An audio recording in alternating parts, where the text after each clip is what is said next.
Кондратка Иван, байка, дед Иван. Ехал детка на кермаш, скинь на руки папа. Конец выгляду дарма, ды тягнул ён слаба. Меў не болей 2 гадоў, як суседзі кажуць. Баба ж тая, 7 пудоў, сама не важыць. Паду з гор, або ў гразь, конь на сілу возьме. Стала баба памагаць, седзячы на возе. Што ж, калю другі гадок, дык яна забілы, ды нагамі ператок, пхне, як мае сілы. Кінь, дурная, бо зганю, дед тут бабе кажа. Ты поможешь так коню, як хворобе каше.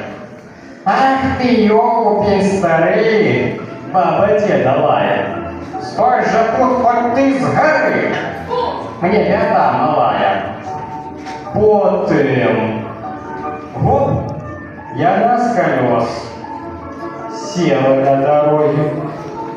А коня як чорт понес, где взялись ноги?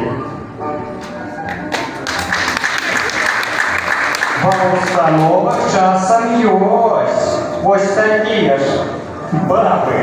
Здаецца, робяць яны штось, але справы слабы. Дык такая не ўцячэ, скажам ёй нарэшце.